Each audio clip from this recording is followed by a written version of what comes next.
All right, today we're here with a product review about a new product. These are the Ammo of Mig shaders, which are a new product they have. They seem to me kind of like inks in that they're sort of used for the same purpose. The idea is to get some nice shades on models. That's specifically what they're for. The reason I'm interested in them is a couple reasons. First of all, because they're made by a company that mostly does miniature scale modeling, my hope is that they will be a somewhat less extreme tone than a lot of things. So like I use inks on my Custodes, power swords, and they're like bright teal.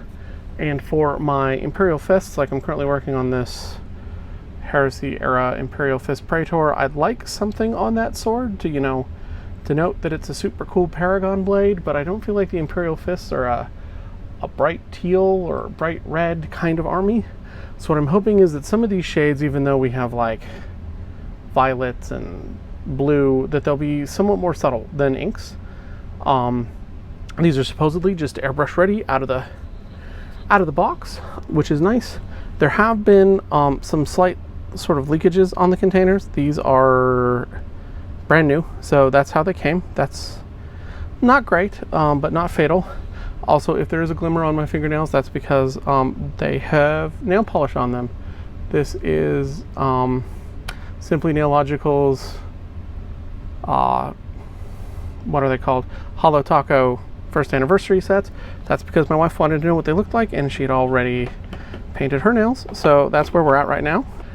So what we've got today is I'm going to test these on a couple sort of sample sort of swatches I made. I'm having a devil of a time getting my resin 3D printer dialed in to large flat surfaces, which is really, in fairness, not what they do. So you can see there's a warp right there. So I'm using these as sort of a demo print to see if I'm getting settings dialed in. And the nice part about it is I end up with these sort of nice swatches that we can test things on.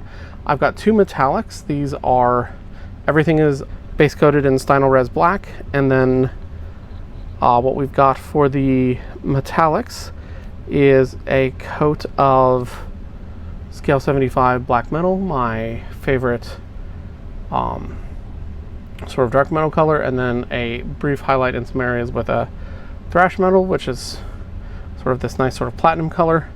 I've also got sort of an industrial gray. This is with Vallejo Model Air Dark Gold Gray, one of my massive collection of neutral grays. So we're going to try these out. These are supposed to be fairly fine and applied fairly finely. So we're going to go with the Sotar today. And I'm going to start at a pretty low PSI. This is the first time I'm using these, so either this will work or will not at all.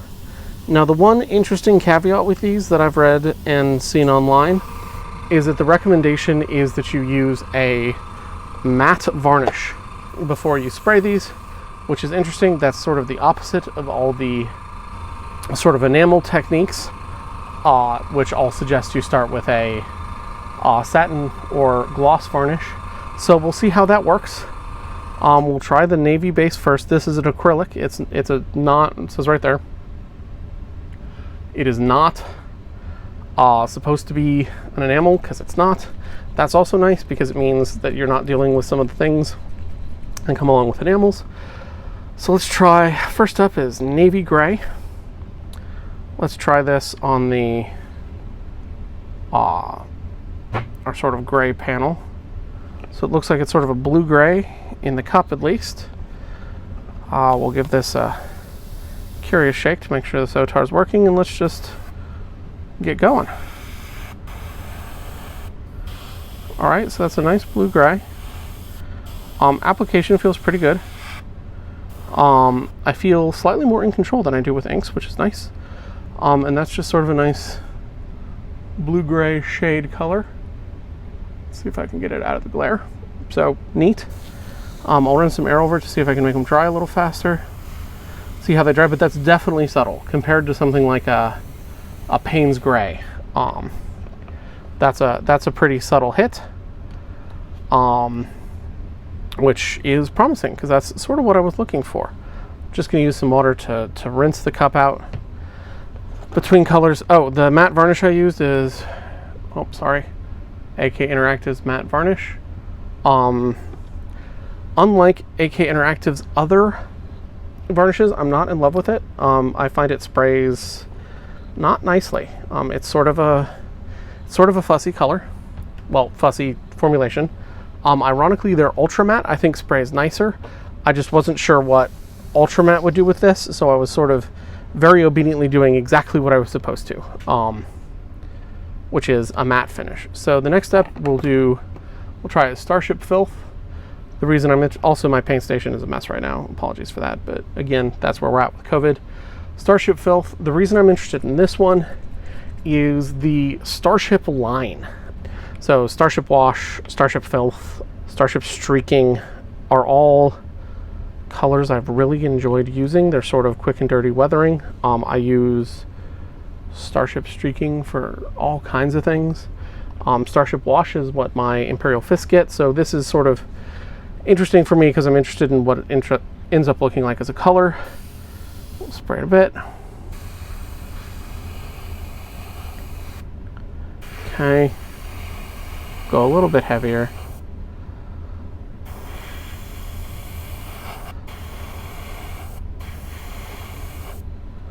Looking at this is sort of a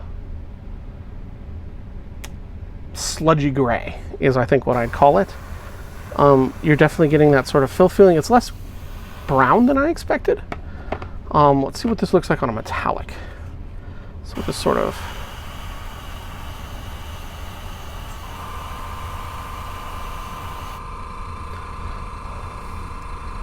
I think that looks pretty good on a metallic. We'll try to get it to dry some just by running some air over it. But yeah, definitely sort of a darker gray.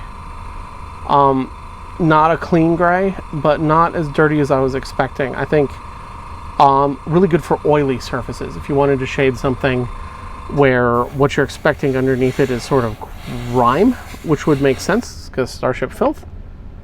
But if you're looking for like a brown, or even a brown gray, this is not the one for you, but definitely has some applications. Next up, we'll rinse the cup, dump that out, try not to hit the camera stand. At some point here in the future, I'm going to get a lighter weight camera that will be less hard on the camera stand, but that is also being hit pretty hard by COVID. And there is a webcam shortage because everybody's on Zoom or OnlyFans. Okay, so now we're up to light gray. This is, I hope, what it says on the tin.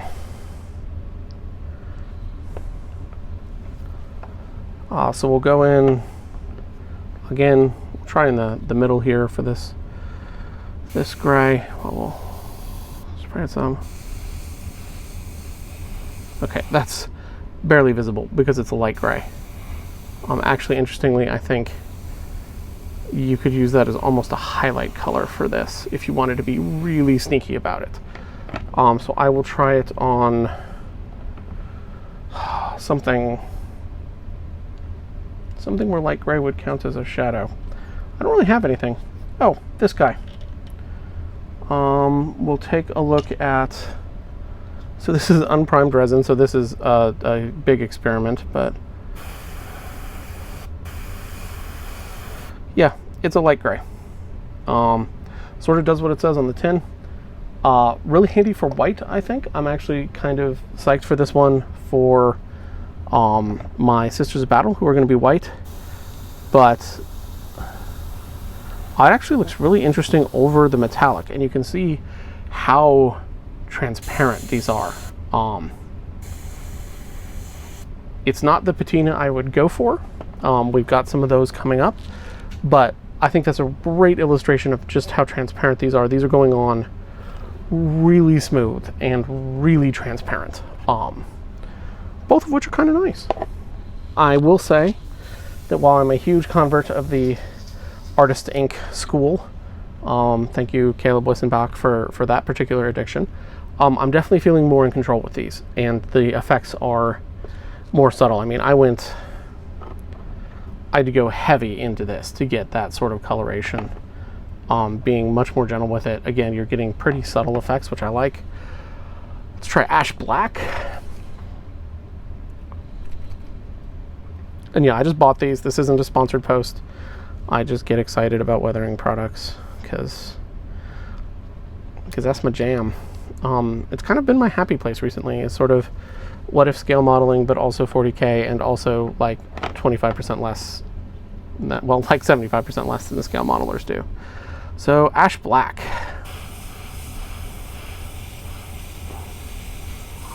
That's nice. That's sort of a lovely blue-black color. I actually really like that.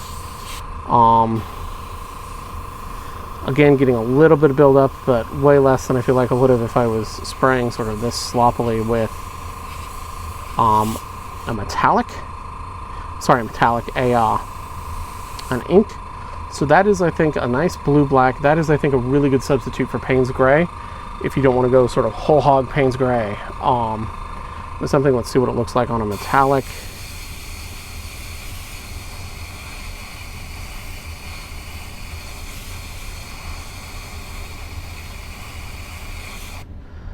Yeah, I think that'd just be a really great shade color.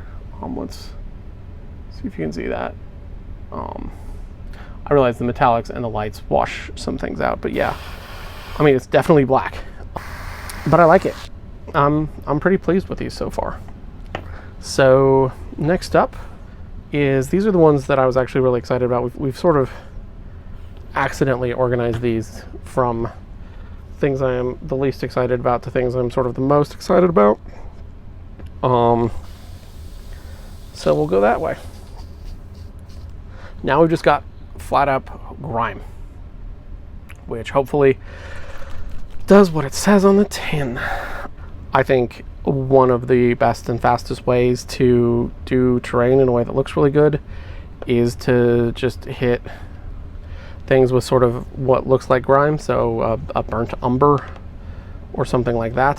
So here's hoping this looks somewhat similar.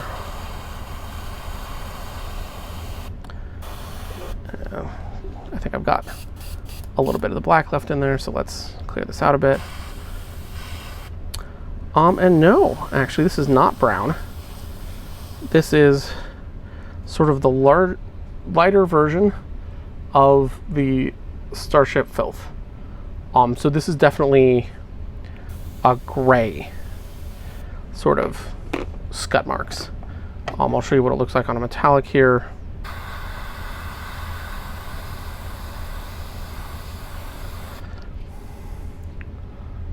So yeah, it's definitely an interesting color, more gray than I was expecting to. There's some, but not a lot of other tones in there. I think decent for grime. I think importantly, I think it'll layer well with another one that we're gonna see here in just a moment, in a way that I think will look really cool. Rinse the cup out again. But yeah, like I said, for especially like MDF terrain or 3D printed terrain where washes are kind of a problem because capillary action, or just you want to knock things out quickly, I really like just airbrushed sort of filters for weathering, and these I think will work really well for that so far. I think if I pick up some more, I'm going to need some more browns and some more greens. So this is yellow, which I'm an Imperial Fist player. I'm always interested in yellow. That's what it looks like in the cup, so sort of looking a little orange. See what this looks like. We'll do this on top of a metallic first, because that's what I was really interested in for this one. And that's yellow. It's kind of cool. That cover's actually better than I thought it would. I hit that pretty hard without flooding anything, so it's possible you could build that up into sort of a stronger, what they call candy. There's a couple other colors I didn't order. There's a candy red. This may be an indication that the candy red will work really well. Let's try it over our gray, find out how it works there.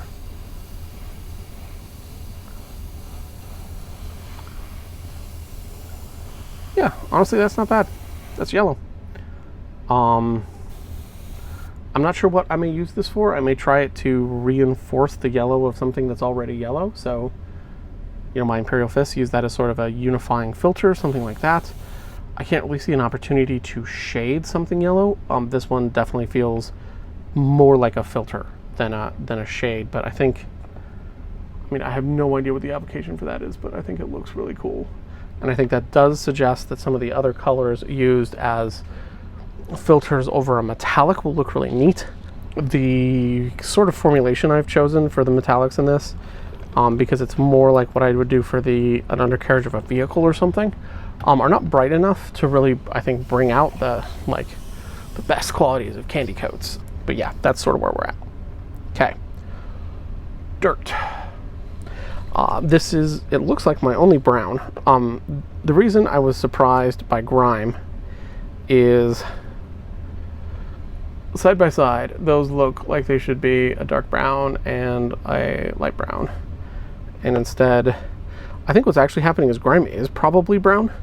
But again, these are going on so light that sort of, as this dried, so looking at grime again, like there's some browns in there. I think the answer is this goes on so light that it's really whatever color your base coat is. So like the reason I'm seeing a lot of grays is that there's a lot of grays involved in this. So let's try dirt.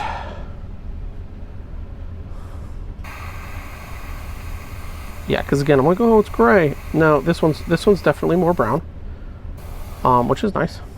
I flooded that a bit, so it is possible. Part of it is this panel is now sort of covered in different colors. But yeah, this, you could get a nice, good sort of brownish patina on things. I think I'd use a lighter gray if I was going with this again. This is the sort of thing where I thought that brown could be a nice build up in there too. Yeah, I think that looks actually really nice. I'll try to get it out of the camera glare. I think that could look really good. Sort of a grime layer plus the dirt starts getting you sort of that built up patina look. And again, I'm feeling more free to play around with these than I am with inks, which is nice. It feels like I'm knocking on inks a lot this episode. That's not true. I like inks a lot. I think it's just that the natural point of comparison here is inks. Now, the two I was most excited about are Violet and Night Blue. So, we'll start with Violet. I'm interested in Violet for two reasons. Both Violet as a filter. I mean, my Eldar purple. And then also Violet as a shade, because talking to Caleb and then Colin Ward, I've started to become more interested in the applications of purple as a shade tone. Now this poor swatch is getting really crowded, so let's see if we can make some room here.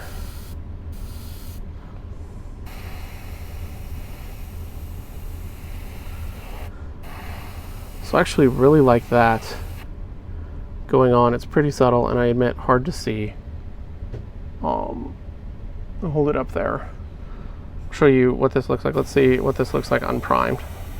Okay, so on unprimed resin, it's easier to see the violet. It won't stick, of course, because this is both not primed and not matte varnished, but it is definitely purple. It's a subtle purple, which is nice. Going in with like Druchii Violet or Lake Purple or something like that, you're going in purple. This would, I think, be really cool, actually for organic models, where if you're looking for sort of bruised looking flesh or things like that, where you've got a purple undertone to things, but it's not like purple. I think this will look really good. Let's try it on our metallic swatch here. Try to do it sort of like the yellow, where there's just a whole triangle of it. So it's a little bit fussier. You notice the build up faster. But yeah, it's purple. It's a subtle purple though. So yeah, I think good for shading. I would not try a candy coat of this if you wanted some sort of purple marines. Like if you wanted to do some sort of metallic-y Emperor's Children, which actually, now that I say it, sounds super cool. I don't think this is the application for that.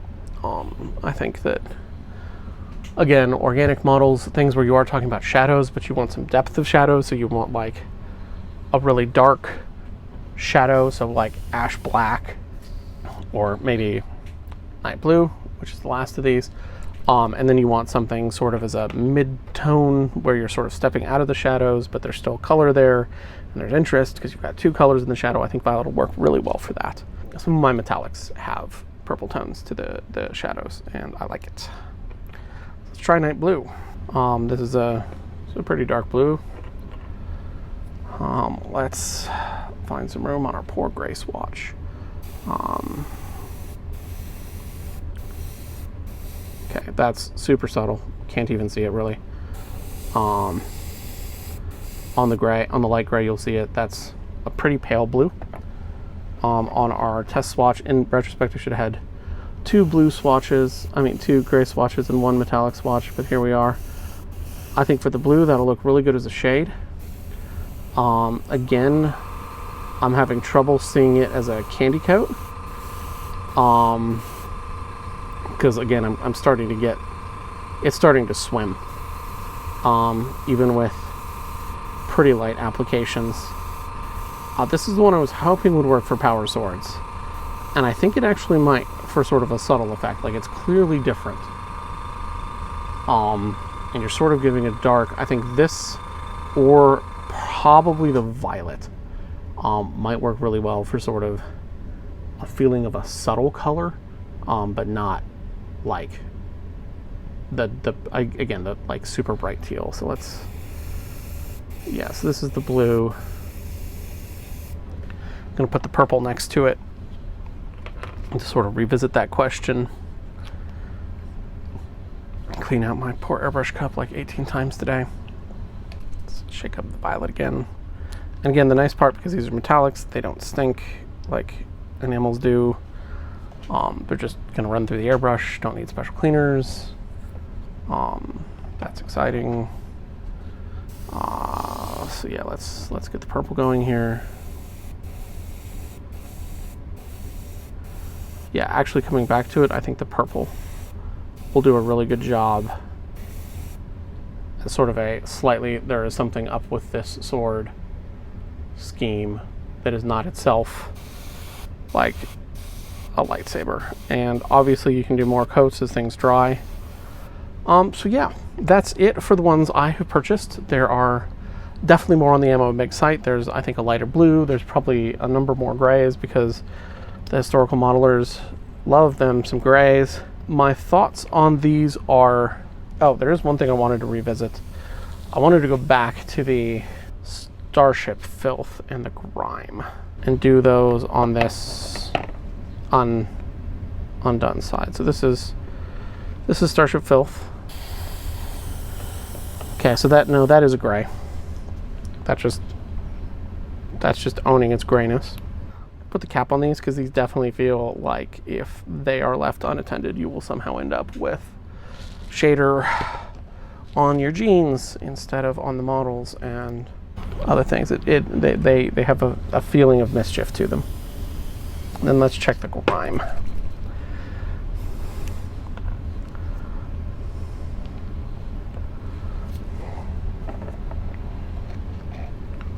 That here.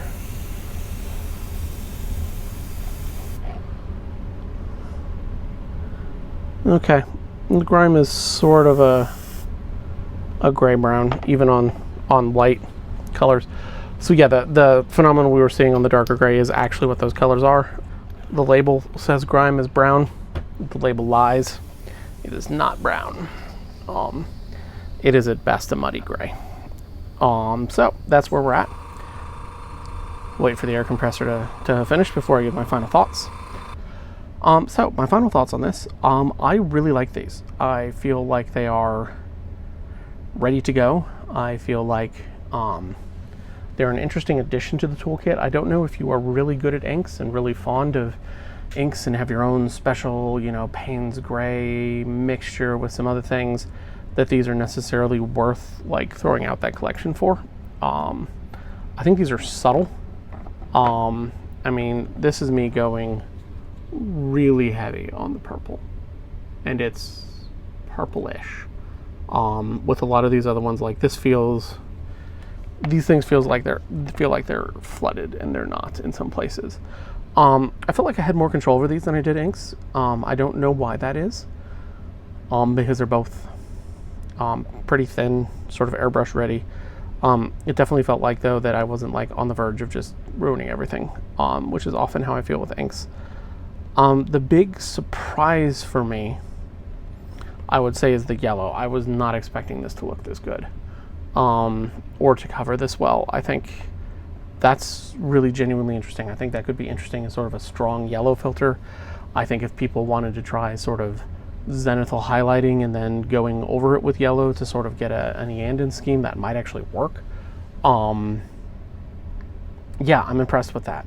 That gives me hope for, there's at least a candy red color. There's possibly a more vibrant blue that would work that way too.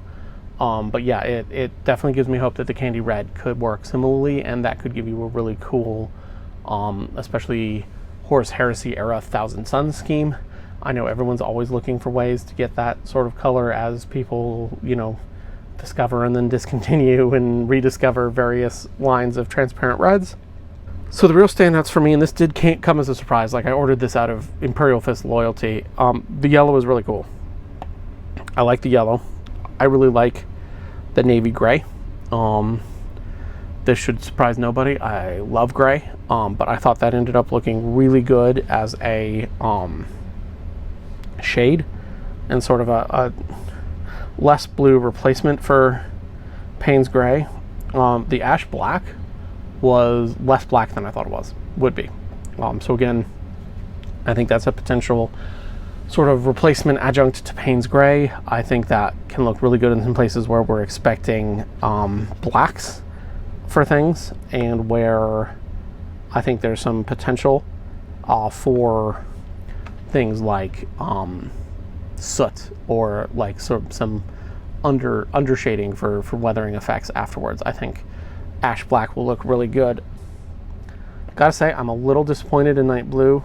I was hoping this would be slightly, I know it's weird to say I bought something for subtlety and then it's not as bold as I would like it to be.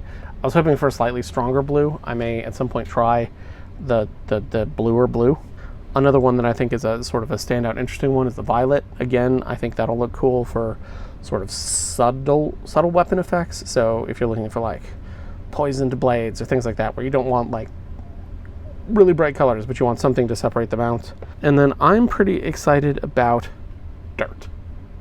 I thought that looked really good, and I think that could be interesting. I think the other ones, especially grime and starship filth, I will find an application for.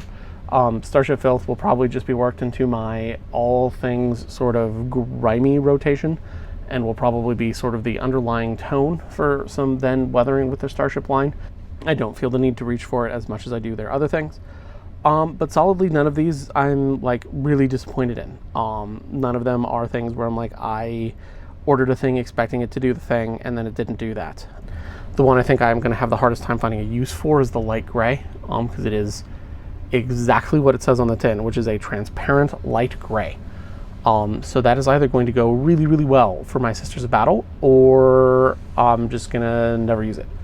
But I'm hopeful that it will turn out to be like the best thing ever, and I'm going to come back in like 3 months, if we're being honest, and be like, this is great, and I love it. So generally speaking, are the shaders worth it? So they're a little bit spendy, but not too bad. The primary issue right now is that it is hard to get stuff from Ammo of Mig to the United States. Normally I order almost all my stuff from Herrick Games. They have just now found a distributor for MIG stuff, and the answer to do you have something in stock is Spain was really hit by COVID-19. They were one of the countries the hardest hit before essentially the United States said, hold my beer. So I think they're definitely having some supply issues. It's a small business, so shipping is expensive for these if you order them directly from MIG. On the other hand, I got a lot out of these with just a couple drops.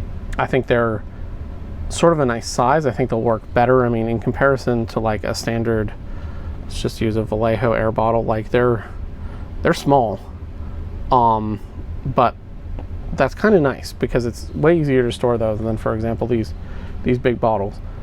So yeah, I think they're potentially worth adding to your arsenal, especially if you're really interested in using sort of the ink-based styles, but somewhat toning it down, which is something I have been interested in. I've learned a lot from Caleb and the folks at CK Studios, but they have a quest towards making models pop that I don't necessarily. I've sort of drifted in sort of a more heresy historicals style where everything is a bit less vibrant and a little bit less contrasty and a little bit more understated, and with a considerable amount more gunk on it. And so I think for that, if you're interested in those sort of styles and you want that sort of just plug and play, don't have to get out a respirator and special enamel cleaners and things like that, airbrush-ready shades, I think these are a really good option for sort of that same concept, but as a less aggressive sort of coloring scheme. I mean, comparatively, you know, think about what a color like, what is this? Yeah, this is processed cyan. Like this is blue in a way that navy won't be. So if you're just looking for like, I want a blue hint to something, I want a blue shade, especially if you're talking about different complexities of colors, I think this could work really well. So that's the end of the review. I would give these a solid probably A-. There's nothing I'm really upset about. Yellow gets like a solid A+. Ash black is up there too. So yeah, I would give these are really solid. I'm really quite pleased with these. I'll put a link in the show notes for how to actually find these, at least on the MIG site. And yeah, that's it. If you enjoyed content like this, please do comment, subscribe, things like that. Most of my content continues to be on the blog at www.variancehammer.com. We also have a Patreon at patreon.com/variancehammer. If you like stuff like this, please do let me know, and I will try to make more of it. Hey everyone, we are back. This is actually about 2-3 hours after I finished up the review, and I've got a follow-up for you, which is looking at this stuff once it's actually dried, and I'm actually really surprised. So this is the gray panel, and as you can see, I think everything has gotten much subtler. So this is the filth, which, as you can remember, or the starship grime, which, as you can remember, looked pretty heavy. It's actually a pretty light coat now. The yellow is sort of a dustier yellow. It's not quite as bright. Some areas that I felt like were really flooded, you've got some really subtle shades. Similarly on the metallics, this is the blue and violet sort of comparison swatch we had. This is the grime and dirt. This is the full yellow and full purple. So yeah, and this is, I believe, the ash black. So yeah, one of the things I have seen here that should not have come as a surprise but did, is that these got much more subtle, which I actually think is really nice, because again, with some of these things I felt like I had overshot pretty badly on them. So like the blue, I thought I had like badly overshot, and it's not that bad. So I actually think that's really cool. It does mean, I think, if you're looking for strong effects, even more so than in the review, you're going to want to look elsewhere. But I'm actually really excited about that as a development. I think it's really subtle. I like it. So yeah, my opinion remains unchanged. I'm now going to temper my thoughts on the yellow a bit more, because I think it would take some work. I'd be curious, and I might pick up the candy red just to see if that actually does what it advertises to do. I think the yellow now is a really good filter. There's possibly some really cool environmental effects you could do with it for like toxic nonsense. But yeah, I thought I would touch base on that before I actually upload the video, that there is this definite sort of lessening of the effect as time goes on. So again, like, I think the strongest illustration of that is this was a blue and purple panel, and it's just not anymore. It's definitely sort of subtle purple. which I think, again, I think that definitely sells me on the violet for subtle power weapon effects. Is you'll get the slight suggestion of a power field, but not anything big. So I think I'm going to upgrade violet to my sort of dark horse front runner. And so yeah, that is, I'm going to add this to the end of the review, and thank you all very much.